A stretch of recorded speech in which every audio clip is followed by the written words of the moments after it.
ಹರಿವಂಶ ಪುರಾಣ 38ನೇ ದಿವಸ. ಹರಿವಂಶ ಪುರಾಣ 38ನೇ ದಿವಸ.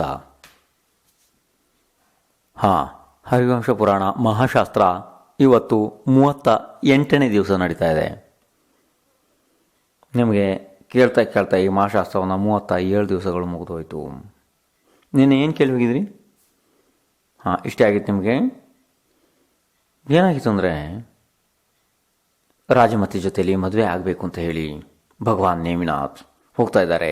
ವನ ಪ್ರದೇಶದಲ್ಲಿ ಹೋಗಿ ನೋಡಿದ್ರು ಅಷ್ಟೊತ್ತಿಗೆ ಭಯದಿಂದ ಮೈ ಮತ್ತು ಮನಸ್ಸು, ಅಂದರೆ ಶರೀರ ಮತ್ತು ಮನಸ್ಸು ನಡುಗ್ತಾ ಇದೆ. ಭಾರಿ ಅಸಹಾಯಕ ಸ್ಥಿತಿಯಲ್ಲಿದ್ದಾವೆ ಅವು. ಪಾಪ ಅಂದರೆ ಕ್ರೂರ ಪುರುಷರು ಅವನ್ನ ಬಂಧನದಲ್ಲಿ ಹಾಕಿದ್ದಾರೆ ಅಂತ. ಬೇರೆ ಬೇರೆ ಜಾತಿಯ ತೃಣಭಕ್ಷಿ, ಅಂದರೆ ಹುಲ್ಲು ತಿಂದು ಬದುಕುವಂಥ ಸಾಧು ಪ್ರಾಣಿಗಳು ಅಲ್ಲಿ ಇದ್ದಾವೆ. ಅಂದರೆ ಜಿಂಕೆ, ಕಾಡೆಮ್ಮೆ ಆದಿ ಯಾವುದು ಸರಳ ಸಹಜ ಪ್ರಾಣಿಗಳಿದ್ದಾವೆ ನೋಡಿ, ಆ ಪ್ರಾಣಿಗಳು ಅಲ್ಲಿದ್ದಾವೆ. ಸಾರಥಿನ ಕೇಳಿದರು.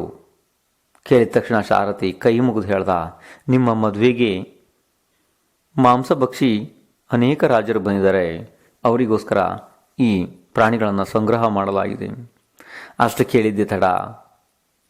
ನೇಮಿನಾಥ್ ಕರುಣೆಯಿಂದ ಅವರ ಹೃದಯ ಎಲ್ಲ ಆರ್ದ್ರ ಆಗಿ ಹೋಯಿತು. ಕರುಣೆಯಿಂದ ಅವರು ವಿಚಾರ ಮಾಡ್ತಿದ್ದಾರೆ, ಅಲ್ಲ ಇಷ್ಟು ನಿರಪರಾಧಿ ಜೀವಗಳು, ಅವಕ್ಕೆ ಏನಿದೆ? ಏನೂ ಇಲ್ಲ ಅವುಗಳಲ್ಲಿ ಏನೂ ಇಲ್ಲ. ಕಾಡೆ ಅವುಗಳ ಮನೆ ಇದೆ. ಅವುಗಳಿಗೇನು ನಮ್ಮ ರೀತಿ ಮನೆ ಇಲ್ಲ, ಮಹಲಿಲ್ಲ, ಇರೋದಕ್ಕೆ ಭವನಗಳಿಲ್ಲ, ಏನೂ ಇಲ್ಲ. ನಿರ್ಗತಿಕ ಇದ್ದಾವೆ. ಕಾಡೆ ಅವುಗಳ ಮನೆ ಇದೆ. ಮತ್ತು ವನದಲ್ಲಿ ಬೆಳೆದಂಥ ತೃಣ, ಅಂದರೆ ಈ ಸಣ್ಣ ಸಣ್ಣ ಹುಲ್ಲುಗಳು, ಅವುಗಳ ಊಟ ಇದೆ. ಮತ್ತು ಅಲ್ಲಿ ಇಲ್ಲಿ ಹರಿಯುವಂಥ ಸಣ್ಣ ಸಣ್ಣ ನದಿಗಳೇ ಅವುಗಳ ನೀರಿದೆ ಅವುಗೆ. ಇಂಥ ಅತ್ಯಂತ ನಿರಪರಾಧಿ ಜೀವ, ಯಾವುದೇ ರೀತಿ ನಮಗೆ ಅಪರಾಧ ಮಾಡಿಲ್ಲ ಇವು. ಅವುಗಳ ಜೀವ ನಾವು ಮಾಡ್ತಾ ಇದ್ದಾರೆ, ಅವುಗಳಿಗೆ ನಾವು ಏನು ಉಪಕಾರ ಮಾಡಿಲ್ಲ. ಅಂಥದ್ರಲ್ಲಿ ಆ ಜೀವ ಈಗ ಅತ್ಯಂತ ನಿರಪರಾಧಿ ಜೀವ ಇದ್ದಾವೆ ಇವು. ಇಂಥ ದೀನ ಜೀವಗಳನ್ನು ವಧೆ ಮಾಡಿ ಮನುಷ್ಯ ಜೀವನ ಮಾಡ್ತಾನೆ ತಿಂದು, ಅಂದರೆ ಏನು ಉಪಕಾರ ಇದೆ ಮನುಷ್ಯನಿಂದ? ಸಿಂಹ, ಹುಲಿಗಳು ಇಂಥವನ್ನೆಲ್ಲ ದೂರದಿಂದನೇ ಬಿಟ್ಟುಬಿಡ್ತಾನೆ ಜೀವ. ಆದರೆ ಈ ಸಾಧು ಪ್ರಾಣಿಗಳನ್ನು ತಂದು ಈ ಕೊಂದು ತಿನ್ನುವಂಥ ಮನುಷ್ಯನಿಗೆ ನಾಚಿಕೆ ಯಾಕೆ ಆಗಬಾರ್ದು? ಯಾರು ಶೂರವೀರ ಇರ್ತಾರೆ ಅವರು ಕಾಲಿಗೆ ಮುಳ್ಳು ಕೂಡ ಹುಗ್ಗಬಾರ್ದು ಅಂತ ಹೇಳಿ ಸ್ವಯಂ ಪಾದರಕ್ಷೆಗಳನ್ನು ಹಾಕ್ಕೊಂಡು ಹೋಗ್ತಾರೆ. ಶಿಕಾರಿ ಮಾಡಬೇಕಿದ್ರೆ ಮಾತ್ರ ಆ ಕೋಮಲ ಚರ್ಮದ ಮೃಗಗಳನ್ನು 100 ತೀಕ್ಷ್ಣ ಶಸ್ತ್ರಗಳಿಂದ ಹೋಗಿ ಸಾಯಿಸ್ತಾರೆ. ಇದು ಬಹಳ ಆಶ್ಚರ್ಯದ ಮಾತಿದೆ. ಈ ನಿಂದೆ ಕೃತ್ಯ ಪ್ರಪ್ರಥಮವಾಗಿ ಏನಾರು ಒಂದು ಸ್ವಲ್ಪ ಸುಖ ಅನಿಸುತ್ತೆ, ಕುತೂಹಲ ಅನಿಸುತ್ತೆ, ಸ್ವಲ್ಪ ಬಾಯಿ ಚಪಲರಿಗೆ ಏನಾರು ತಾತ್ಕಾಲಿಕ ಸುಖ ಅನಿಸ್ಬೋದು. ಆದರೆ ಯಾವಾಗ ಕರ್ಮ ಉದಯಕ್ಕೆ ಬರುತ್ತೆ, ಆವಾಗ 6 ಪ್ರಕಾರದ ಜೀವಗಳಲ್ಲಿ, ಅಂದರೆ ಪೃಥ್ವಿ, ಜಲ, ಅಗ್ನಿ, ವಾಯು, ವನಸ್ಪತಿ ಮತ್ತು ತ್ರಸದಲ್ಲಿ, ತಿರ್ಯಂಚದಲ್ಲಿ ಹುಟ್ಟಿ ಅನೇಕ ಅನಂತ ದುಃಖಗಳನ್ನು ಜೀವ ಭೋಗಿಸಬೇಕಾಗುತ್ತದೆ. ಮನುಷ್ಯ ಮಾತ್ರ ಇಚ್ಛೆ ಮಾಡ್ತಾನೆ, ನನಗೆ ರಾಜ್ಯ ಸಿಕ್ಕಲಿ, ನಾನು ರಾಜ ಆಗಲಿ, ನನಗೆ ವೈಭವ ಸಿಕ್ಕಲಿ ಅಂತ ಇಚ್ಛೆ ಮಾಡ್ತಾನೆ. ಆದರೆ ಅದರ ವಿರುದ್ಧವಾದ ಕೆಲಸವನ್ನು ಮಾಡ್ತಾನೆ. ಪ್ರಕೃತಿ, ಸ್ಥಿತಿ, ಅನುಭಾಗ, ಪ್ರದೇಶ ಬಂಧಗಳಿಂದ ನಾನಾ ಪ್ರಕಾರದ ದುಃಖಗಳನ್ನು ಅನುಭವಿಸ್ತಾನೆ. ಅರೆ ಎಷ್ಟು ವಿಚಿತ್ರ! ಸಾವಿರಾರು ನದಿಗಳು ಕೂಡಿ ಕೂಡ ಸಮುದ್ರವನ್ನು ಸಂತೋಷ ಮಾಡೋಕ್ಕಾಗಲ್ಲ. ಯಾವತ್ತೂ ಸಮುದ್ರ ಸಂತೋಷ ಆಗಿಲ್ಲ. ಅದೇ ರೀತಿ ಈ ವಿಷಯ ಸುಖ ಕೂಡ ಯಾರಿಗೂ ಸಂತೋಷ ಕೊಡೋದಕ್ಕೆ ಸಾಧ್ಯ ಇಲ್ಲ. ಅರೆ ಬೇರೆಯವರ ಮಾತೇನು? ಅಜ್ಞಾನಿ ಮನುಷ್ಯನ ಥರ ನಾನೇ ಅದೆಷ್ಟೋ ದಿನನ ವ್ಯರ್ಥವಾಗಿ ಕಳೆದುಬಿಟ್ಟೆ. ಇಲ್ಲೀಗ ನನಗೆ ಸ್ವರ್ಗದಲ್ಲಿ ಸಾಗರೂಪಮ ಆಯಿತು, ಅದನ್ನು ಅಷ್ಟು ದೊಡ್ಡ ಸುಖವನ್ನು ಭೋಗಿಸಿ ಬಂದು ಕೂಡ ಇಲ್ಲಿ ನಾನು ಬಂದು ಈಗ ಇಂಥ ಮನುಷ್ಯ ಭಾವದಲ್ಲಿ, ಸಾಮಾನ್ಯ ಇದರಲ್ಲಿ ಕೂಡ ನನಗೆ ಇಷ್ಟು ದಿವಸಗಳು ಕಳೆದೇ ಹೋಯಿತು. ಇಲ್ಲ, ಇದು ಈ ಮಾಯಾಜಾಲ ಜಗತ್ತು ಹಿಂಸಾಮಯ. ಇದರಲ್ಲಿ ಯಾವುದೂ ಒಳ್ಳೆಯದಿಲ್ಲ. ಇದರಲ್ಲಿ ಅಹಿಂಸಮಯವಾದ ಒಂದು ಧರ್ಮವನ್ನು ಬಿಟ್ಟು ಬಾಕಿ ಯಾವುದೂ ಇಲ್ಲ. ನಾನೀಗ ಶಾಶ್ವತವಾದ ಸುಖವನ್ನು ಪಡೆಯೋದಕ್ಕೆ ಹೋಗ್ತಾ ಇದ್ದೀನಿ, ನನಗೆ ಇದು ಯಾವುದು ಬೇಡ ಅಂತ ಹೇಳಿ ಅವರು ವಿಚಾರ ಮಾಡ್ತಾ ಇದ್ದಾರೆ ಭಗವಾನ್ ನೇಮಿನಾಥ್. ಭಗವಾನ್ ನೇಮಿನಾಥ್ ವಿಚಾರ ಮಾಡ್ತಿದ್ದಾರೆ. ಅವರ ವಿಚಾರ ಆಗ್ತಾ ಇದೆ. ಅಷ್ಟೊತ್ತಿಗಾಗ್ಲೇ 5ನೇ ಸ್ವರ್ಗದ ಅಂತಿಮ ಭಾಗದಲ್ಲಿ ಇರುವಂಥ 5 ಪ್ರಕಾರದ ಲೋಕಾಂತಿಕ ದೇವತೆಗಳು ಅಂದರೆ ಆದಿತ್ಯ, ವೈನಿ, ತುಷಿತ, ಅವ್ಯಾಭಾತ್, ಅರಿಷ್ಟ್, ಅರುಣ, ಗರ್ಧಧ್ವಯ್ ಆದಿ 8 ಪ್ರಕಾರದವರು ಇದ್ದಾರೆ. ಅವರು ಮುಖ್ಯದಲ್ಲಿ ಅವರು ಎಲ್ಲನೂ ಬಂದರು. ಎಲ್ಲಿಂದ? 5ನೆಯ ಸ್ವರ್ಗದ ಮೇಲ್ಭಾಗದಲ್ಲಿ ಇರ್ತಾರೆ ಅವರು ಲೋಕಾಂತಿಕ ದೇವತೆಗಳು. ಆ ಲೋಕಾಂತಿಕ ದೇವತೆಗಳೆಲ್ಲ ಬಂದರು. ಎಲ್ಲ ಬಂದು ಭಗವಾನರಿಗೆ ನಮಸ್ಕಾರ ಮಾಡಿ ಸ್ತುತಿ ಮಾಡ್ತಾರೆ. ಈಗ ಹೇ ಭಗವಾನ್, ನೀವೇ ಧನ್ಯ, ನಿಮ್ಮ ಜೀವನವೇ ಧನ್ಯ. ನೀವು ಹುಟ್ಟಿದಾಗಲೇ ಇಲ್ಲಿ ಅದೆಷ್ಟೋ ರತ್ನಗಳ ವೃಷ್ಟಿ ಆಗಿತ್ತು, ಎಲ್ಲ ಸಮೃದ್ಧಿ ಆಗಿತ್ತು. ಆವಾಗ ಸಮೃದ್ಧಿ ಆಗಿತ್ತು ಭಗವಾನ್. ಈಗಂತೂ ಆತ್ಮನ ಸಮೃದ್ಧಿಗೋಸ್ಕರ ನೀವು ತಪಸ್ಸಿಗೆ ನಡೀತಾ ಇದ್ದೀರಿ ಅಂತ ಬಹಳ ಎಲ್ಲ ಅವ್ರನ್ನ ಯಾವ ರೀತಿ ಎಷ್ಟು ಸಾಮರ್ಥ್ಯ ಇದೆಯೋ ಆ ರೀತಿ ಇವರ ವೈರಾಗ್ಯವನ್ನು ಹೊಗಳಿದ್ರು.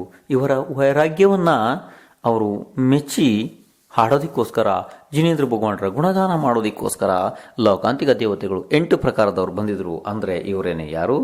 ಆದಿತ್ಯ, ವೈನಿ, ತುಷಿತ, ಅವ್ಯಾಭಾದ್, ಅರಿಷ್ಟ, ಅರುಣ ಮತ್ತು ಗರ್ಧಧ್ವಯ ಆದಿ ಎಲ್ಲ ಲೋಕಾಂತಿಕ ದೇವತೆಗಳು ಬಂದು ಅವರಿಗೆ ವೈರಾಗ್ಯ ಆಯಿತು ಆ ಶುಭ ವಿಚಾರವನ್ನು ವರ್ಣನೆ ಅಂದರೆ ಹೊಗಳ್ತಾರೆ. ಅವ್ರ ಮುಂದ್ಗಡೆ ಭಗವಾನರಿಗೆ ಶರಣಾಗಿ ಹೊಗಳ್ತಾರೆ. ಹೇ ಭಗವಾನ್, ನೀವೇ ಧನ್ಯ, ನಿಮ್ಮಿಂದಾಗಿ ಅಸಂಖ್ಯ ಜೀವಗಳ ಉಪಕಾರ ಆಗೋದಿದೆ, ಅಸಂಖ್ಯ ಜೀವಗಳ ಕಲ್ಯಾಣ ಆಗೋದಿದೆ. ಅದಕ್ಕೋಸ್ಕರ ಭಗವಾನ್ ನೀವೇನು ವಿಚಾರ ಮಾಡಿದ್ದೀರಿ ಅಂದರೆ ಈ ಸಂಸಾರದಿಂದ ನಿಮಗೇನು ವೈರಾಗ್ಯ ಆಗಿ ನೀವೇನು ದೀಕ್ಷೆ ತಗೋಬೇಕು ಅಂತ ವಿಚಾರ ಮಾಡಿದ್ದೀರಿ, ಅದು ಬಹಳ ಪ್ರಶಂಸನೀಯವಾದ ವಿಚಾರ ಇದೆ. 3 ಲೋಕದಲ್ಲಿ ಸರ್ವಶ್ರೇಷ್ಠ ವಿಚಾರ ಇದೆ. ಅದು ಸಂಯಮವನ್ನು ಧಾರಣೆ ಮಾಡೋದು 3 ಲೋಕದಲ್ಲಿ ಸರ್ವಶ್ರೇಷ್ಠ ವಿಚಾರ ಇದೆ ಅಂತ ಹೇಳಿ ಅವರೆಲ್ಲ ಬಹಳ ಭಕ್ತಿ ಮಾಡ್ತಾರೆ. ಯಾರು?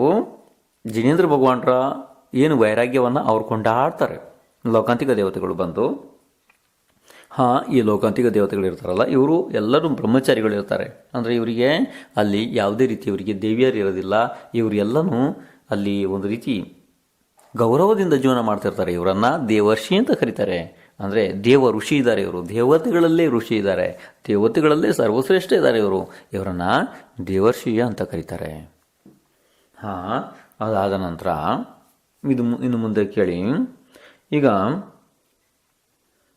ಅಷ್ಟಾದ ತಕ್ಷಣ ಸೌಧರ್ಮ ಇಂದ್ರನ ಆಸನಗಳು ಕೂಡ ಎಲ್ಲ ಕಂಪಾಯಮಾನೆ ಆಗಿ ಹೋದವು. ಎಲ್ಲಿ ಸೌಧರ್ಮ, ಈಶಾನ್, ಸನತ್ ಕುಮಾರ್, ಮಹೇಂದ್ರ, ಬ್ರಹ್ಮ ಲಾಂತ, ಕಾಪಿಷ್ಠ, ಶುಕ್ರ, ವಾಸುಕ, ಸತಾರಶಾಸ್ತ್ರ, ಅನಂತಪ್ರಾಣ, ತಾರಣಾಚ್ಯುತ ಇವೆ ಎಷ್ಟು ಸ್ವರ್ಗಗಳು ಅಂದರೆ 16 ಸ್ವರ್ಗಗಳು ಇದಾವೆ. ಅದಕ್ಕಿಂತ ಮೇಲಿನ ಸ್ವರ್ಗದ ದೇವತೆಗಳು ಬರೋದಿಲ್ಲ. ಯಾವುದೇ ಜಿನೇಂದ್ರ ಭಗವಾನರ ಪಂಚಕಲ್ಯಾಣಗಳಿಗೆ ಬರೋದಿಲ್ಲ. ಆದರೂ ಕೂಡ ಅವರಿಗೆ ಗೊತ್ತಾಗ್ತದೆ ಇಲ್ಲಿ ಜಿನೇಂದ್ರ ಭಗವಾನರ ಕಲ್ಯಾಣಗಳಾಗ್ತದವೆ ಅಂಥೇಳಿ ಅವ್ರು ಅಲ್ಲಿಂದನೇ ಅವರ ಆಸನದಿಂದನೇ ಅಲ್ಲಿಂದ 7 ಹೆಜ್ಜೆ ಮುಂದೆ ಬಂದು ಅಲ್ಲಿಂದನೇ ಪರೋಕ್ಷವಾಗಿ ನಮಸ್ಕಾರ ಮಾಡ್ತಾರೆ. ಅಂದರೆ ಗ್ರೈವೇಕ್ ಅನುದಿಶಾ ಅನ್ನುತ್ತಾರೆ ಏನಿದ್ದಾರೆ ಅವರು. ಆದರೆ ಅದರ ಕೆಳಗಡೆ ಎಲ್ಲ ಸಹ ಅಂದರೆ ಇಲ್ಲಿಂದ ಸೌಧರ್ಮ ಈಶಾನ್ಯದಿಂದ ಶುರುವಾಗಿ 16 ಸ್ವರ್ಗದವರು ಆರಣಾಚ್ಯುತ್ ಹೊರಗೆ 16 ಸ್ವರ್ಗದವರ ಹೊರಗೆ ದೇವತೆಗಳು ಇಲ್ಲಿಗೆ ಬರ್ತಾರೆ. ಬಂದು ಜಿನೇಂದ್ರ ಭಗವಂತನ ಪೂಜೆ ಮಾಡ್ತಾರೆ. ಅದರಲ್ಲೇ ಮುಖ್ಯ ಅಂದರೆ ಸೌಧರ್ಮ ಇಂದ್ರ ಈಗ ಬಂದು ಸ್ನಾನಪೀಠದಲ್ಲಿ ಅವರನ್ನು ಕೂರಿಸಿದ. ಅಂದರೆ ಭಗವಾನ್ ನೇಮಿನಾಥರನ್ನು ಸ್ನಾನಪೀಠದಲ್ಲಿ ಕೂರಿಸಿ ಅವಾಗ ಕ್ಷೀರೋದಕ್ ಅಂದರೆ 5ನೇ ಸಮುದ್ರದಲ್ಲಿ ಹಾಲಿದೆಯಲ್ಲ, ಅಂದರೆ ಅದನ್ನು ಕ್ಷೀರೋದಕ ಅಂತ ಕರೀತಾರೆ. ಕ್ಷೀರೋದಕ ಅಂತ ಶಬ್ದವಿದೆ. ಎಲ್ಲ ರೀತಿ ಶಬ್ದಗಳು ಶಾಸ್ತ್ರದಾಗ ಬರ್ತವೆ. ಕ್ಷೀರೋದಕ ಅಂತ ಇದೆ. ಕ್ಷೀರ್ ಮತ್ತು ಉದಕ ಅಂದರೆ ಅಲ್ಲಿ ಹಾಲು ಮತ್ತು ನೀರಿನ ಮಿಶ್ರಣದ ನೀರಿದೆ. ಅದು ಅಂದರೆ ಈಗ ಇಲ್ಲಿಯ ಹಾಲಿದೆಯಲ್ಲ ನಿಮ್ಮದು, ಅದೇ ರೀತಿ ಹಾಲಿದೆ ಅಲ್ಲಿ. ಸ್ಪರ್ಶ, ರಸ, ಗಂಧ, ವರ್ಣ ಇಲ್ಲಿಯ ಹಾಲಿನ ಸಮಾನ ಇದೆ ಅಲ್ಲಿಯ ಹಾಲು ಅಂತ ಆಚಾರ್ಯ ಭಗವಾನ್ ಮೂಲಾಚಾರದಲ್ಲಿ ಬರೆದಿರೋಂಥ ವಿಷಯ ಇದೆ. ಮೂಲಾಚಾರ ಬಹಳ ಮಹತ್ವಪೂರ್ಣ ಶಾಸ್ತ್ರ, ಅಲ್ಲಿದೆ. ಅದು ಇರಲಿ ಹೇಗಾರನ. ಅಂದರೆ 5ನೇ ಸಮುದ್ರದಲ್ಲಿ ಹಾಲಿದೆ. ಅದರಿಂದ ಜಿನೇಂದ್ರ ಭಗವಾನರದೆಲ್ಲ ಅಭಿಷೇಕ ಆಗುತ್ತೆ ಅಂಥೇಳಿ ಇಲ್ಲಿ ಕೂಡ ಪಂಚ ಅಮೃತಗಳಿಂದ ಹಾಲಿನಿಂದ ಎಲ್ಲನೂ ಅಭಿಷೇಕ ಮಾಡ್ತಾರೆ. ಇಲ್ಲಿ ಮಾಡ್ತಾಯಿತು. ಆ ವಿಷಯ ಪೃಥಕ್ಕಿದೆ.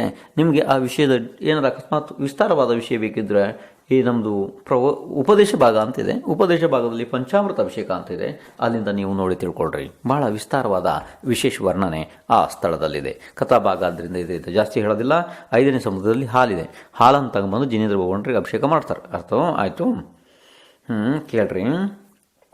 ಇಲ್ಲಿ ಶಾಸ್ತ್ರದಲ್ಲಿದೆ ಕ್ಷೀರೋದಕ ಅಂತ ಇದೆ, ಅಂದರೆ ಕ್ಷೀರ ಅಂದರೆ ಹಾಲು, ಉದಕ ಅಂದರೆ ನೀರು. ಅರ್ಥ ಆಯಿತು? ಕ್ಷೀರೋದಕವನ್ನು ತಂದು, ಯಾಕೆಂದರೆ ಇಲ್ಲಿನ ನಿಮ್ಮ ಹಾಲಿನಲ್ಲಿ ಕೂಡ ನೀರಿನ ಪ್ರಮಾಣ ಜಾಸ್ತಿ ಇದೆ. ಅರ್ಥ ಆಯಿತು? ಅದು ಶಾಸ್ತ್ರೋಕ್ತ ಶಬ್ದದಲ್ಲಿ ಕ್ಷೀರೋದಕ ಆಗಬೇಕು. ಅದೇ ರೀತಿ ಇದನ್ನು ಕೂಡ ಕ್ಷೀರೋದಕ ಇದೆ. ಇದನ್ನು ತಗೊಂಬಂದು ಇಲ್ಲಿ ಅಭಿಷೇಕ ಮಾಡಿದರು.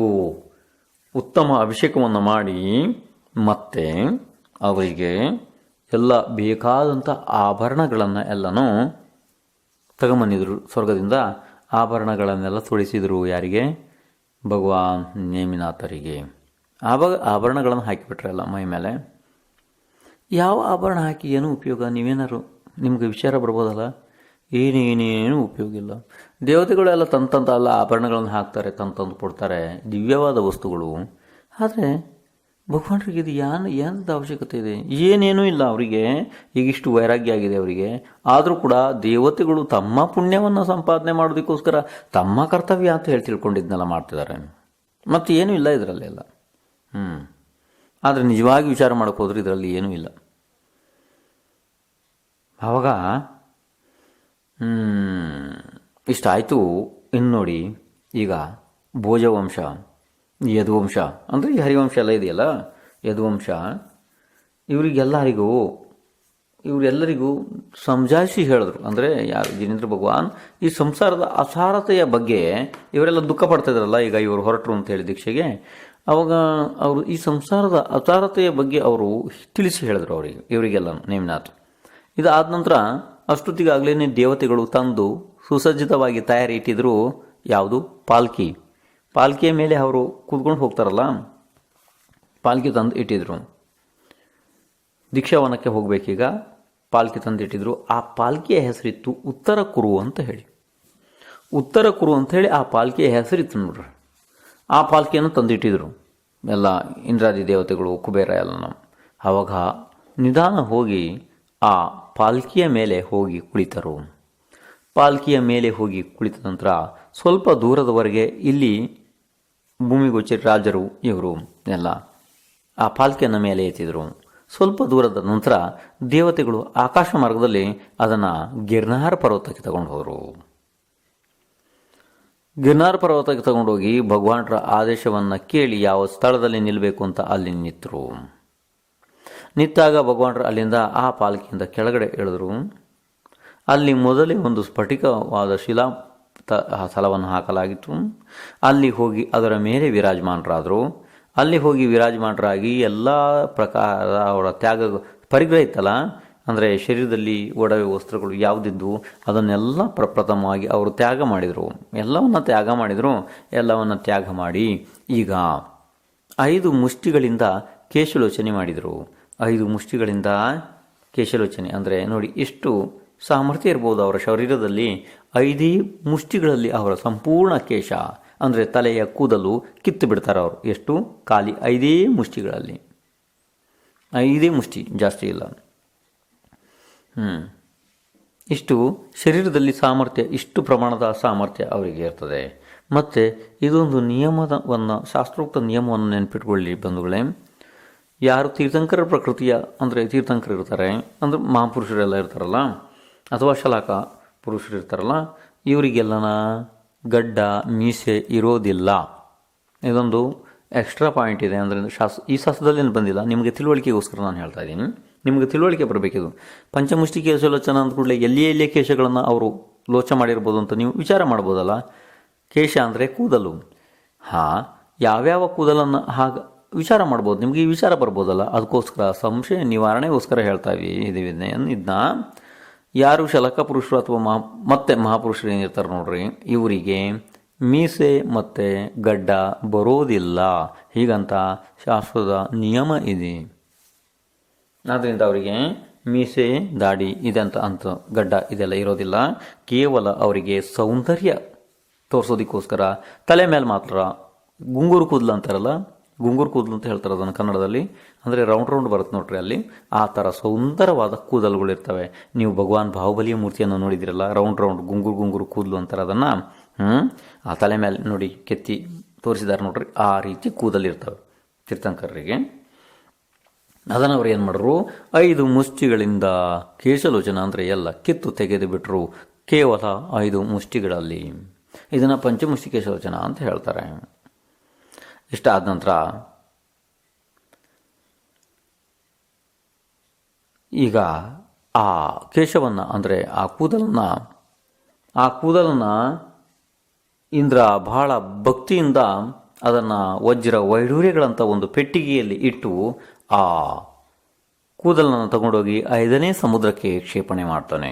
ಅಂದರೆ 5ನೇ ಹಾಲಿನ ಏನು ಸಮುದ್ರ ಇದೆ, ಕ್ಷೀರ ಸಮುದ್ರ, ಅಲ್ಲಿಗೆ ಹೋಗಿ ಅದನ್ನು ವಿಸರ್ಜನೆ ಮಾಡ್ತಾನೆ ಸಹೋದರ ಇಂದ್ರ. ಅದರ ಜೊತೆಗೆ ಏನಾಗಿತ್ತು ಅಂದರೆ, ಈಗ ಇವರು ಏನು ನೇಮಿನಾಥ್ ದೀಕ್ಷೆ ತಗೊತಾ ಇದ್ದಾರೆ ಸ್ವಯಂ, ಆ ಸಮಯದಲ್ಲಿ ಅವರಿಗೆ ಸಾಕ್ಷಿಯಾಗಿ ನೀವೇ ನಮ್ಮ ಗುರು ಅಂತ ಹೇಳಿ ಸಾಕ್ಷಿಯಾಗಿ ಅವರನ್ನು ಸಾಕ್ಷಿ ಇಟ್ಕೊಂಡು 1000 ರಾಜರು ಸ್ವಯಂ ದೀಕ್ಷೆ ತೊಗೊಂಡ್ಬಿಟ್ರು. ಅಂದರೆ ಸ್ವಯಂ ಅಂದರೆ ಜಿನೇಂದ್ರ ಭಗವಾನರ ಅಂದರೆ ನೇಮಿನಾಥ್ ಭಗವಾನರ ಸಾಕ್ಷಿಯಾಗಿ ನೀವೇ ನಮ್ಮ ಗುರು ಅನ್ನುವಂಥ ಸಾಕ್ಷಿಯಾಗಿ ಅವರು 1000 ರಾಜರು ಕೂಡ ತಾವು ಕೂಡ ಕೇಶಲೋಚನೆ ಮಾಡಿ ಜಿನೇಂದ್ರ ಭಗವಾನರ ಯಾವ ರೀತಿ ಜಿನೇಂದ್ರ ಭಗವಾನರು ದೀಕ್ಷೆ ತಗೊಂಡು ನಗ್ನವಾಗಿ ಯಾವ ರೀತಿ ನಿರ್ದೋಷವಾಗಿ ಆಗಿಬಿಟ್ರೋ ಅದೇ ರೀತಿ ಅವರು ಕೂಡ ದಿಗಂಬರ ದೀಕ್ಷೆಯನ್ನು ತಗೊಂಡ್ರು. ನೇಮಿನಾಥ್ ಭಗವಾನರ ಸಾಕ್ಷಿಯಿಂದ 1000 ಜನ ರಾಜರು ಈಗ ದಿಗಂಬರ ದೀಕ್ಷೆ ತಗೊಂಡ್ರು. ಇಷ್ಟ ಆಯಿತು. ಇಷ್ಟು ಕೇಳಿದ್ರಿ ನೀವು. ಇದಾದ ನಂತರ ಈಗ ದೀಕ್ಷಿತರಾದರು. ಈಗ ಜಿನೇಂದ್ರ ಭಗವಾನ್ ಉಪವಾಸದ ನಿಯಮ ತಗೊಂಡು ದೀಕ್ಷೆ ತಗೊಂಡಿದ್ರು.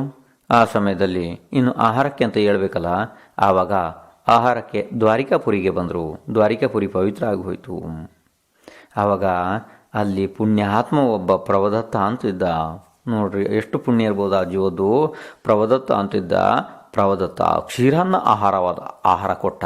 ಕ್ಷೀರಾನ್ನ ಅಂದರೆ ಏನು ಅಂದರೆ ಗೋವಿರ್ತಾವಲ್ಲ, ಅಂದರೆ ಹಸು ಇರ್ತಾವಲ್ಲ, ಅವುಗಳ ಹಾಲಿನಿಂದ ಮಾಡಿದಂಥ ಅನ್ನಕ್ಕೆ ಎಲ್ಲ ಹಾಕಿ ಮಾಡ್ತಾರಲ್ಲ, ಅಂದರೆ ಅದಕ್ಕೆ ಸಿಹಿ ಪ್ರಮಾಣ, ಸಿಹಿ ಮತ್ತು ಹಾಲು ಹಾಕಿ ಎಲ್ಲ ಮಾಡ್ತಾರೆ. ಒಂದೊಂದು ಜಾಗದಾಗ ಅದನ್ನು ಕೀರ್ ಅಂತಾರೆ, ಒಂದೊಂದು ಜಾಗದಾಗೆ ಪಾಯಸ ಅಂತಾರೆ, ಮತ್ತು ಅದನ್ನು ಶಾಸ್ತ್ರೋಕ್ತ ಪದ್ಧತಿಯಲ್ಲಿ ಅದನ್ನು ಹೇಳ್ತಾರೆ ಕ್ಷೀರಾನ್ನ. ಕ್ಷೀರ ಅಂದರೆ ಯಾವುದು? ಹಾಲು ಮತ್ತು ಅನ್ನ. ಅಂಥ ಪವಿತ್ರವಾದ ಅನ್ನವನ್ನು ತಗೊಂಡ್ರು ಯಾರು? ಜಿನೇಂದ್ರ ಭಗವಾನ್ ನೇಮಿನಾಥ್. ಕ್ಷೀರಾನ್ನದಲ್ಲಿ ಅವರ ಆಹಾರ ಆಗಿ ಹೋಯಿತು. ಆಹಾರ ಆಗಿ ಹೋಯಿತು. ಆವಾಗ ಮೇಲಿನಿಂದ ಎಲ್ಲ ಪಂಚ ಆಶ್ಚರ್ಯ ಆಗೋದಕ್ಕೆ ಪ್ರಾರಂಭ ಆಯ್ತಲ್ಲ, ಮತ್ತು ರತ್ನವೃಷ್ಟಿ ಎಲ್ಲ ಆಗೋದಕ್ಕೆ ಪ್ರಾರಂಭ ಆಯ್ತಲ್ಲ, ರತ್ನವೃಷ್ಟಿಗಳೆಲ್ಲ. ಈಗ ಇಷ್ಟು ಆದ ನಂತರ ಇನ್ನು ಮುಂದೆ ಕೇಳ್ರಿ ಕತೆ. ಈಗ ರಾಜಮತಿ ಇದ್ಲಲ್ಲ, ಯಾರು ರಾಜಮತಿ ಅಂದರೆ ನೇಮಿನಾಥ ಭಗವಾನರ ಜೊತೆಗೆ ಅಂದರೆ ಮದುವೆಗೆ ಏನು ಏರ್ಪಾಡಾಗಿತ್ತು ನೋಡಿ, ಎಲ್ಲ ನಿಶ್ಚಯ ಆಗಿತ್ತು. ರಾಜಮತಿ ಭಾಳ ದುಃಖಿತ್ಲಾದ್ಲು. ಭಾಳ ದುಃಖ ಎಲ್ಲ ಮನೆಯಲ್ಲೆಲ್ಲ ಭಾಳ ಅವಳಿಗೆ ಸಂಭಾಳಿಸಿ ಹೇಳಿದ್ರು, ನಿನಗೆ ಬೇರೆ ಮದುವೆ ಮಾಡೋಣ ಹಾಗೆ ಎಲ್ಲ ಹೇಳಿದರು. ಆದರೆ ರಾಜಮತಿ ಯಾವುದಕ್ಕೂ ಒಪ್ಪಿಲ್ಲ. ರಾಜಮತಿಗೆ ತಡೆಯಲಾರದಂಥ ದುಃಖ ಆಗಿ ಹೋಯಿತು. ರಾಜಮತಿ ಒಂದೊಂದು ಸಲ ತನ್ನ ದುರ್ದೈವದ ಬಗ್ಗೆ ದೂರ್ತಾ ಇದ್ಲು, ಒಂದೊಂದು ಸಲ ಮನೆಯವ್ರನ್ನ ದೂರ್ತಾ ಇದ್ಲು. ಹಂಗೆ ಹೇಗಾರು ಮಾಡಿ ಒಟ್ಟು ಆಳ್ತಾನೆ ಇದ್ಲು ರಾಜಮತಿ. ಅವಳಿಗೆ ಒಂದು ಸ್ವಲ್ಪನೂ ನೆಮ್ಮದಿ ಇರಲಿಲ್ಲ. ಈಗ ನೋಡಿ, ಎಲ್ಲ ನಿಶ್ಚಯ ಆಯಿತು. ಮದುವೆ ಇನ್ನೊಂದು ಸ್ವಲ್ಪ ಸಮಯದಲ್ಲಿ ಮದುವೆ ಏರ್ಪಾಡಾಗಬೇಕು ನೇಮಿನಾಥರ ಜೊತೆಗೆ. ಅಂಥ ಸಮಯದಲ್ಲಿ ಇಂಥ ಘಟನೆ ಆಗಿ ಹೋಯಿತು. ನೇಮಿನಾಥರಿಗೆ ವೈರಾಗ್ಯ ಆಗಿ ಹೋಯಿತು. ಅವರು ದೀಕ್ಷೆ ತಗೊಂಡ್ರು. ರಾಜಮತಿ ಏನು ಮಾಡಲ್ಲ. ಈಗ ರಾಜಮತಿ ಎಲ್ಲ ರೀತಿ ತಿಳ್ಕೊಳೋದಕ್ಕೆ ಪ್ರಾರಂಭ ಮಾಡೋದು. ಒಂದೊಂದು ಸಲ ನಾನು ಈಗಲೇ ಮದುವೆ ಆಗದೇನೆ ನಾನು ವಿಧವೆ ಆಗಿ ಹೋದೆ ಅಂತ ತಿಳಿತಿದ್ದಾಳೆ. ಯಾರು? ರಾಜಮತಿ. ಎಲ್ಲ ಅವಳಿಗೆ ಬೇರೆ ಬೇರೆ ಬೇರೆ ಬೇರೆ ರೀತಿ ಸಂಕಲ್ಪ ವಿಕಲ್ಪಗಳು ಮನಸ್ಸಿನಲ್ಲಿ ಬರ್ತಾ ಇದ್ದಾವೆ ರಾಜಮತಿಗೆ. ಆ ರಾಜಮತಿ ಇಂಥ ಸಂಕಲ್ಪ ವಿಕಲ್ಪಗಳಲ್ಲಿ ತೊಳಲಾಡ್ತಾ ಇದ್ದಾಳೆ. ಯಾವಾಗಲೂ ಶೋಕಗ್ರಸ್ತವಾಗಿ ಕಣ್ಣೀರು ಹಾಕ್ತಿದ್ದಾಳೆ ರಾಜಮತಿ. ಆದರೂ ಕೂಡ ರಾಜಮತಿಯಲ್ಲಿ ಸ್ವಲ್ಪ ಸಮ್ಯಕ್ ವಿಚಾರ ಇತ್ತು. ಅಂದರೆ ಅವಳಿಗೆ ಸ್ವಲ್ಪ ಸಮ್ಯಕ್ ಬುದ್ಧಿ ಇತ್ತು. ಅವಳೇನು ಮಾಡಲು, ಎಲ್ಲ ವಿಚಾರ ಮಾಡ್ತಿದ್ದಾಳೆ, ಸಂಸಾರದ ಅಸಾರತೆಯನ್ನು ವಿಚಾರ ಮಾಡ್ತಿದ್ದಾಳೆ. ಇಲ್ಲಿ ಆಚಾರ್ಯ ಭಗವಾನ್ ಜಿನಸೇನ ಅಂತಾರೆ, ಅಂದರೆ ಈ ಹರಿವಂಶ ಪುರಾಣ ಮಹಾಶಾಸ್ತ್ರದ ರಚಯಿತ ಆಚಾರ್ಯ ಭಗವಾನ್ ಜಿನ್ಸೇನ್ ಅಂತಾರೆ, ಸ್ತ್ರೀಯರಿಗೆ ಬೇರೆ ಬೇರೆ ಪ್ರಕಾರದ ಬಹಳ ದುಃಖಗಳಿದ್ದಾವೆ ಅಂತ ವರ್ಣನೆ ಮಾಡ್ತಾರೆ ಇಲ್ಲಿ ಆಚಾರ್ಯ ಭಗವಾನ್ ಜಿನ್ಸೇನ್ ಏನೇನು ಹೇಳ್ತಾರೆ ಕೇಳ್ರಿ. ಇಲ್ಲಿ ಸ್ತ್ರೀಯರಿಗೆ ಎಷ್ಟು ದುಃಖಗಳು, ಮುಖ್ಯ ದುಃಖಗಳನ್ನು ಹೇಳಿದ್ದಾರೆ ಅವರು. ಸ್ತ್ರೀಯರಿಗೆ ಅನೇಕ ಪ್ರಕಾರದ ದುಃಖ ಆಗಿದ್ದಾವೆ. ಅಂದರೆ ಮೊದಲಿಗೆ ಅವರಿಗೆ ಪರಾತಂತ್ರತೆಯ ದುಃಖ. ಅಂದರೆ ಪರಾತಂತ್ರತೆ ಬೇರೆಯವರ ಅಧೀನವಾಗಿ ಇರುವಂಥ ದುಃಖ ಸ್ತ್ರೀಯರಿಗೆ. ಮತ್ತು ಅದಾದ ಮೇಲೆ ಒಳ್ಳೆ ಪತಿ ಸಿಗೋದು ದುರ್ಲಭ. ಇನ್ನು ಅದಾದಮೇಲೆ ಪತಿ ಬೇರೆ ಯಾವುದಾದ್ರು ಮದುವೆ ಆದರೆ, ಅಕಸ್ಮಾತ್ ಇನ್ನೊಂದು ಮದುವೆ ಆದರೆ, ಮಗದೊಂದು ಮದುವೆ ಆದರೆ, ಹೀಗೆ ಸಾಕಷ್ಟು ಮದುವೆಗಳಾಗ್ತಾವಲ್ಲ ಪುರುಷನಿಗೆ, ಆ ಥರ ಆದರೆ ಅದು ಕೂಡ ಬಹಳ ದುಃಖದ ವಿಷಯ ಇದೆ ಸ್ತ್ರೀಗೆ. ಮತ್ತು ಇನ್ನು ತಿಂಗಳಲ್ಲಿ ಋತುಮತಿ ಆಗುವಂಥ ಆ ದುಃಖ ಬೇರೆ. ಯಾವುದಾದ್ರು ಸ್ತ್ರೀ ಬಂಚೆ ಆದರೆ ಅವಳಿಗೆ ದುಃಖ, ಮತ್ತು ಯಾವುದಾದ್ರು ಸ್ತ್ರೀ ವಿಧವೆ ಆದರೆ ಅವಳಿಗೆ ದುಃಖಗಳು. ಮತ್ತು ಪ್ರಸೂತಿ ಸಮಯದಲ್ಲಿ ದುಃಖ, ಮತ್ತು ಪ್ರಸೂತಿ ಸಮಯದಲ್ಲಿ ಅಂದರೆ ಹೆರಿಗೆ ಸಮಯದಲ್ಲಿ ಆಗುವಂಥ ಕೆಲವು ರೋಗಗಳು, ಇದರ ದುಃಖ, ಕುರುಡಿ ಆಗುವಂಥ ದುಃಖ, ಮತ್ತು ಇನ್ನು ದೌರ್ಭಾಗ್ಯದ ದುಃಖ. ಇನ್ನೇ ಭಾಗ್ಯಹೀನ ಪತಿ ಸಿಕ್ಕಿದ್ರೆ ಅದು ದುಃಖ. ಅಂದರೆ ಭಾರಿ ಬಡವ, ಏನು ದುಡಿದ್ರು ಅವನಿಗೆ ದುಡ್ಡು ನಿಲ್ಲೋದಿಲ್ಲ ಕೈಯಲ್ಲಿ ಅಂತ ಹೀನ ಮನುಷ್ಯ, ಭಾಗ್ಯಹೀನ ಸಿಕ್ಕಿದ್ರೆ ದುಃಖ. ಮತ್ತು ಪದೇ ಪದೇ ಸತತವಾಗಿ ಹೆಣ್ಣುಮಕ್ಕಳೇ ಗರ್ಭಕ್ಕೆ ಬರೋದು, ಹೆಣ್ಣುಮಕ್ಕಳೇ ಬರೋದು. ಗಂಡು ಮಕ್ಕಳು ಬೇಕು ಅಂದರೆ ಒಂದು ಹುಟ್ಟೋದಿಲ್ಲ, ಎಷ್ಟೋ ಸಾಲಾಗಿ ಹೆಣ್ಣುಮಕ್ಕಳೇ ಹುಡ್ತಾ ಹೋಗ್ತವೆ. ಹೆಣ್ಣೇ ಬರೋದು ಗರ್ಭಕ್ಕೆ, ಎಷ್ಟೇ ಸರ್ತಿ ಹೆರಿಗೆ ಆದರೂ ಹೆಣ್ಣೇ ಬರೋದು. ಇದ್ರದ್ದು ಮಹಾ ದುಃಖ. ಇನ್ನು ಮೃತ ಸಂತಾನ ಅಂದರೆ ಮಗು ಹುಟ್ಟಿದ ತಕ್ಷಣ ಸತ್ತು ಹೋಗೋದು, ಅಥವಾ ಸತ್ತ ಮಗುವನ್ನು ಹೆರಿಗೆ ಆಗೋದು. ಇನ್ನು ಅನಾಥರಾಗೋದು, ಗರ್ಭವನ್ನು ಧಾರಣೆ ಮಾಡೋದು, ಆ ದುಃಖ. ಗರ್ಭಧಾರಣೆ ಮಾಡಿ 9 ತಿಂಗಳವರೆಗೆ ಹೊತ್ತು ತಿರುಗಾಡಬೇಕು ಆ ಗರ್ಭವನ್ನು, ಅದರ ದುಃಖ. ಮತ್ತು ಇನ್ನು ಜೀವಿತ ಅವಸ್ಥೆಯಲ್ಲಿ ಪತಿ ವಿಯೋಗ, ಅಂದರೆ ಜೀವಿತ ಇದ್ದಂಗೆ ಪತಿ ಎಲ್ಲೋ ದೇಶಾಂತರಕ್ಕೆ ಹೋಗಿಬಿಟ್ಟ ಅಂದರೆ ಆ ಪತಿಯ ವಿಯೋಗದ ದುಃಖ. ಇನ್ನು ರೋಗದಿಂದ ದುಃಖ. ಹೀಗೆ ಬಹಳ ಪ್ರಕಾರದ ದುಃಖಗಳು ಸ್ತ್ರೀಯರನ್ನು ಕಾಡ್ತವೆ. ಈ ಸ್ತ್ರೀ ಪರ್ಯಾಯ ಮಿಥ್ಯಾದರ್ಶನದ ಕಾರಣ ಇದೆ. ಅಂದರೆ ಮಿಥ್ಯಾದರ್ಶನದಿಂದಾಗಿ ಸ್ತ್ರೀ ಪರ್ಯಾಯದ ಈ ಆಶ್ರವಾಗಿದೆ ಜೀವಕ್ಕೆ. ಮಿಥ್ಯಾದರ್ಶನ ಆದ್ದರಿಂದ ಮಿಥ್ಯಾದರ್ಶನ 3 ಲೋಕದಲ್ಲಿ ಮಹಾ ಘಾತಕಾರಿ ಇದೆ, ಜೀವಕ್ಕೆ ಮಹಾ ಅಪಕಾರಿ ಇದೆ. ಆದ್ದರಿಂದ ಇದನ್ನು ಹೊಡೆದುಗೊಳಿಸುವಂಥ ಮಹಾ ಔಷಧಿ ಜಿನೇಂದ್ರ ಭಗವಾನರು ಹೇಳಿರೋಂಥ ಶಾಸನ ಸಮ್ಯಕ್ ದರ್ಶನ ಅಂತ ಹೇಳಿ, ಸಮ್ಯಕ್ ದರ್ಶನದ ಮಹಿಮೆಯನ್ನು ಇಲ್ಲಿ ಆಚಾರ್ಯ ಭಗವಾನ್ ಜಿನಸೇನ್ ಹೇಳ್ತಾ ಇದ್ದಾರೆ. ಸಮ್ಯಕ್ ದರ್ಶನದಲ್ಲಿ ಮಾತ್ರ ಆ ರೀತಿ ಶಕ್ತಿ ಇದೆ. ಈ ಸ್ತ್ರೀ ಪರ್ಯಾಯವನ್ನು ಹೊಡೆದೂಡಿಸಿ ಜೀವಕ್ಕೆ ಅದು ಒಳ್ಳೆ ಪರ್ಯಾಯಗಳನ್ನು, ಅಂದರೆ ಪುರುಷ ಪರ್ಯಾಯ, ದೇವ, ಇಂದ್ರಾದಿ ಪರ್ಯಾಯಗಳನ್ನು ಕೊಡುವಂಥ ಸಾಮರ್ಥ್ಯ ಆ ಸಮ್ಯಕ್ ದರ್ಶನದಲ್ಲಿದೆ ಅಂತ ಇಲ್ಲಿ ಹೇಳ್ತಾ ಇದ್ದಾರೆ.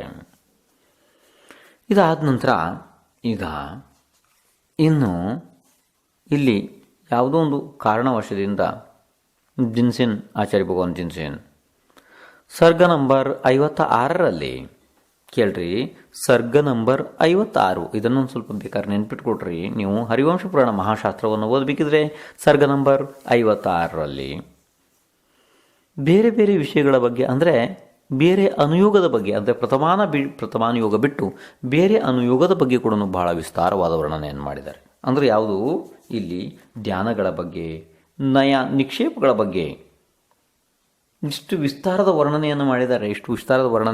ಶಾಸ್ತ್ರದೊಳಗಡೆ ನಾನು ಮಾಡೋಕ್ಕಾಗಲ್ಲ, ನನ್ನ ಕೈಗೆ ಮಾಡೋಕ್ಕೆ ಆಗಲ್ಲ ಅಮ್ಮ. ಸುಮ್ಮನೆ ನಾನು ಓದ್ತೀನಿ ಅಷ್ಟೇ. ಆದರೆ ಅಷ್ಟು ಅವ್ರು ಹೆಂಗೆ ಮಾಡಿದ್ದಾರೆ, ಆಚಾರ್ಯ ಭಗವಾನ್ ಜಿನ್ಸೇನ್ ಹೆಂಗೆ ಮಾಡಿದ್ದಾರೆ ಹಂಗೆ ನಾನು ವರ್ಣನೆ ಮಾಡೋಕ್ಕಾಗಲ್ಲ. ಅಕಸ್ಮಾತ್ ನಾನೇನೋ ಸ್ವಲ್ಪ ಮಾಡಿದ್ರು ಕೂಡ ನಿಮಗೆ ಕೇಳುವಂಥ ಪೇಷನ್ಸ್ ಆಗಲ್ಲ. ಯಾಕೆಂದರೆ ನಾನು ಇದರಲ್ಲಿ ಕೇವಲ ಕಥಾಭಾಗವನ್ನು ಮಾತ್ರ ಆರಿಸ್ಕೊಂಡಿದ್ದೀನಿ. ಈ ಮಹಾಶಾಸ್ತ್ರದಲ್ಲಿ ಇಷ್ಟು ಮಾತ್ರ ಇಲ್ಲ. ಈಗ ನಾವೆಷ್ಟು ಹೇಳಿದ್ದೀವಿ ಅಷ್ಟು ಮಾತ್ರ ಈ ಮಹಾಶಾಸ್ತ್ರದಲ್ಲಿಲ್ಲ.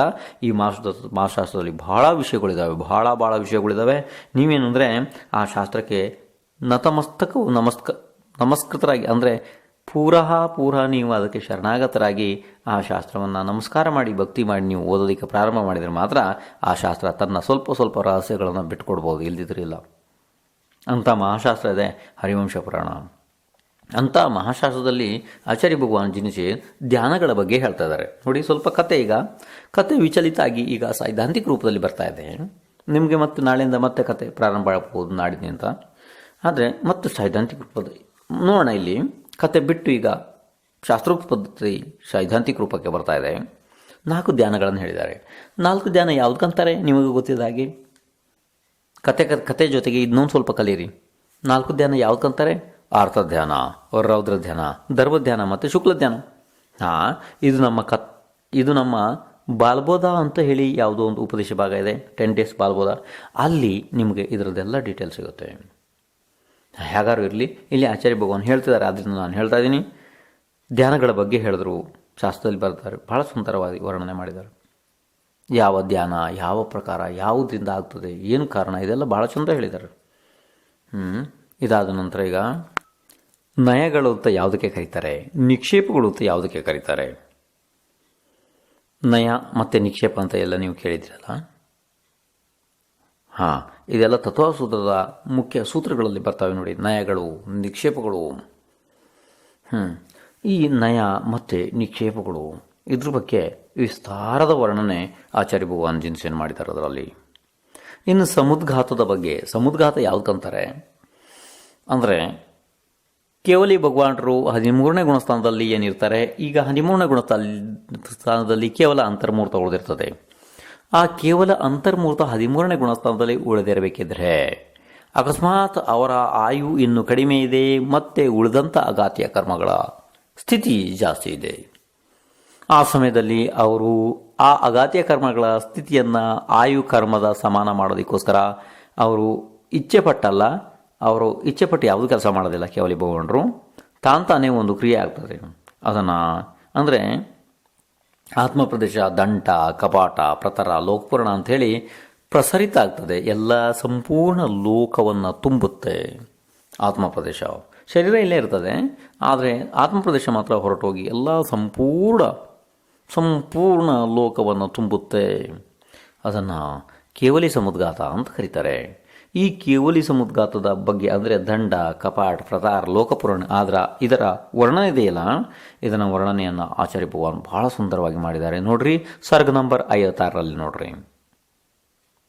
ಇನ್ನು ಗುಣಸ್ಥಾನಗಳ ಬಗ್ಗೆ ಹೇಳಿದ್ದಾರೆ.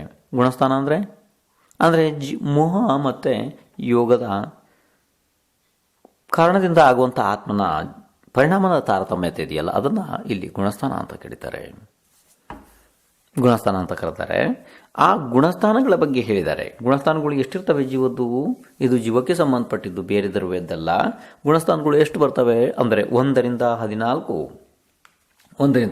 ಗುಣಸ್ಥಾನಗಳು. ಅಂದರೆ ಮಿಥ್ಯಾತ್ವ, ಸಸಾಧನ, ಮಿಶ್ರ ಸಮ್ಯಕ್ ದರ್ಶನ, ಅಂದರೆ ಮಿಶ್ರ ಸಮ್ಯಕ್ ದರ್ಶನ. ಇನ್ನು ಅದು ಮಿಶ್ರ ಇರ್ತದಲ್ಲಿ, ಸಮ್ಯಕ್ ದರ್ಶನ ಅಲ್ಲ, ಮಿಥ್ಯ ದರ್ಶನ ಆ ರೀತಿ ಮಿಶ್ರ ಗುಣಸ್ಥಾನ.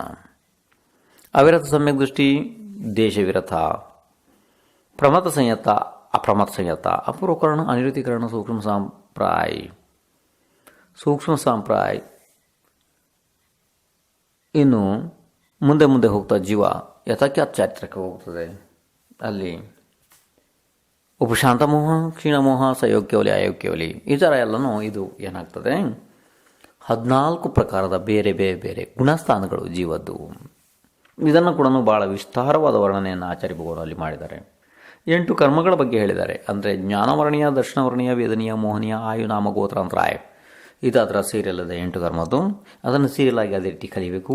8 ಕರ್ಮಗಳ ಬಗ್ಗೆ, ಅಂದರೆ 8 ಕರ್ಮಗಳು ಜೀವಕ್ಕೆ ಯಾವ್ಯಾವ ರೀತಿ ಹಾನಿ ಮಾಡ್ತವೆ, ಯಾವ ಕರ್ಮ ಜೀವದ ಯಾವ ಮುಖ್ಯ ಗುಣಗಳನ್ನು ಘಾತ ಮಾಡ್ತವೆ ಅನ್ನೋದ್ರ ಬಗ್ಗೆ.